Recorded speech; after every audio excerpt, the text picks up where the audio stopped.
October marks Breast Cancer Awareness Month and October 10 is World Mental Health Day. This beautiful pink ribbon here is a symbol of breast cancer awareness and support. With that thought in mind, I'd like to invite on stage Dr. Prasad Kaspekar, Dr. Rachna, Dr. Bharat Bhosle, Dr. Rayal Govias, and Dr. Swati, who are the organizers of this conference, along with organizing partners, President of Rotary Club Bombay Bandra, Rahul Rora, and Risu Media Arts founder, Mr. Sunil Siha, to come and cut the ribbon and declare the conference open.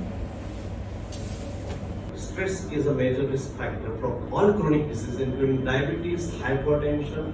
Recent what things are happening, young guys are dying in the gym. They are fit physically. So if you ask me, one guy is fit with six-pack and the other guy is fat. But if he is happy, the probability of dying, the younger person is more. And what is that cause? Is the stress. Then whether the stress is responsible for the cancer, I do feel yes. The scientific data is coming up.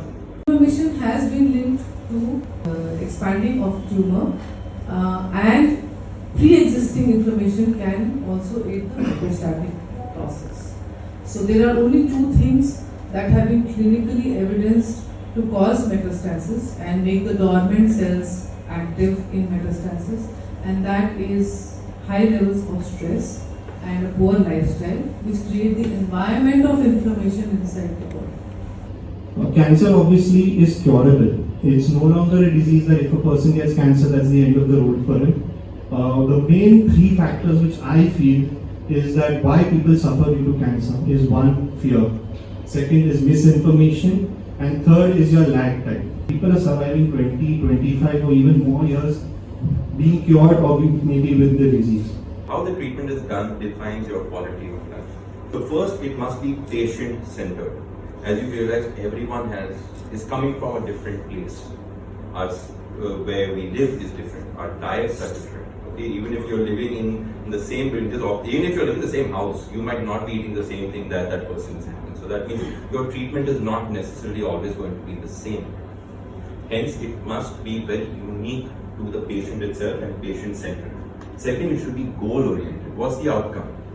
Getting you back to normalcy, getting you back to that normal lifestyle that you had. That should be the final goal of cancer treatment. Okay, this is what I'm trying to tell you. It's not just being disease-free, it's actually living the life that you want to live post-cancer. If you look at the entire summit today and you look at what all the oncologists, doctors, other experts and what I said, and then you look at the thrivers, Vijay, Roma, Meenu, you suddenly get into perspective that exactly what the doctors said would increase outcomes and make people get well from cancer is what these three have followed. So early detection, doing all kinds of therapies together. Please don't forget this simple message that cancer can be healed and you can thrive.